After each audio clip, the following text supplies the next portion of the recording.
ஸலாமு அலைக்கும் வஹ்மத்துல்லாஹி வபரகாதுஹு. அன்பு சகோதரர்களே, இன்று நாம் மிக முக்கியமான ஒரு விஷயத்தை பற்றி பேசப்போகிறோம். மரணம். மரணம் என்பது ஒவ்வொரு மனிதனும் அனுபவிக்க வேண்டிய ஒரு உண்மை. ஆனால் ஒரு முஸ்லிமின் வாழ்க்கையில் மரணம் எவ்வாறு நிகழ்கிறது என்பது மிக முக்கியம். இஸ்லாமில் நல்ல மரணம் ஹுஸ்னுல் காதிமா பெறுவது ஒரு பெரிய வரமாகும். நல்ல மரணத்தின் சில அடையாளங்களை ஹதீஸ்களிலிருந்தும் பண்டிதர்களின் விளக்கங்களிலிருந்தும் நாம் அறிந்து கொள்ளலாம். இன்று மையத்தின் முகத்தில் அல்லது அவர்களின் மரண நேரத்தில் தோன்றும் 7 அடையாளங்களை பற்றி பார்ப்போம். அவை நல்ல மரணத்தின் அறிகுறிகளாக கருதப்படுகின்றன. 1. நெற்றியில் வியர்வை. நல்ல மரணத்தின் முதல் அடையாளம் மரண நேரத்தில் மையத்தின் நெற்றியில் வியர்வை தோன்றுவதாகும். இந்த வியர்வை அல்லாஹ்வின் கருணையின் மற்றும் அவனது மன்னிப்பின் ஒரு அறிகுறியாக பண்டிதர்கள் விளக்குகின்றனர். மரணம் என்பது ஒரு பெரிய சோதனை. அந்த நிமிடத்தில் ஒரு மோமினின் இதயம் அல்லாஹ்வை நினைவு கூர்ந்து அவனுக்கு முன்னிற்க வேண்டிய பயத்தையும் உணர்வையும் பெறுகிறது. இந்த வியர்வை அவரது தௌபாவையும் அல்லாஹ்விடம் சரணடைவதையும் வெளிப்படுத்துகிறது. ஆனால் எல்லா முமின்களின் மரணத்திலும் இது காணப்பட வேண்டிய அவசியமில்லை. இது ஒரு அடையாளம் மட்டுமே. அல்லாஹ்வின் கருணை இதற்கு அப்பாற்பட்டது. 2. ஷஹாதத் கூறி மரிப்பது. இரண்டாவது அடையாளம் ஒரு நபர் லா இலாஹ இல்லல்லாஹ் முஹம்மது ரசூலுல்லாஹ் என்ற ஷஹாதத் கலிமாவை கூறி மரிப்பதாகும். இந்த கலிமா ஒரு முஸ்லிமின் வாழ்க்கையின் அடித்தளம்.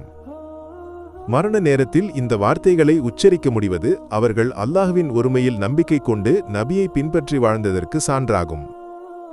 ஒரு ஹதீஸில் நபி சகல் கூறினார்கள், யாருடைய இறுதி வார்த்தைகள் லா இலாஹ இல்லல்லாஹ் ஆக இருக்கிறதோ அவர் சொர்க்கத்தில் நுழைவார்.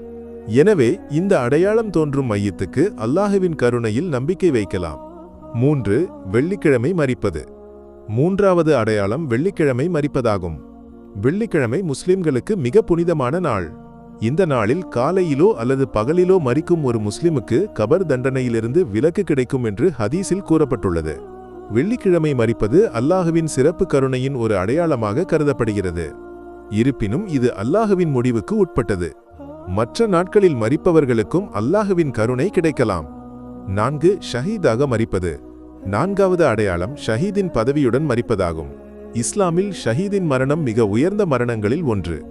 இஸ்லாமுக்காக போரில் மரிப்பது, தற்செயலாக நீரில் மூழ்கி மரிப்பது, தீ விபத்தில் மரிப்பது, தொற்று நோயில் மரிப்பது, கட்டிட இடிபாடுகளில் சிக்கி மரிப்பது, வயிற்று நோயால் மரிப்பது போன்றவை ஷஹீதின் பதவியை அளிக்கும் மரணங்களாகும்.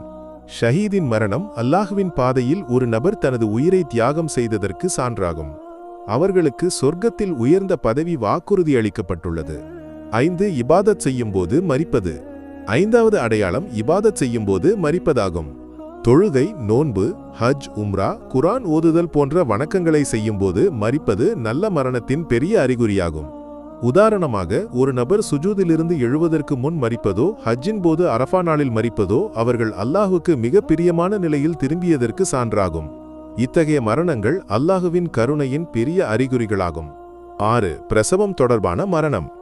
ஆறாவது அடையாளம் பிரசவத்துடன் தொடர்புடைய மரணமாகும்.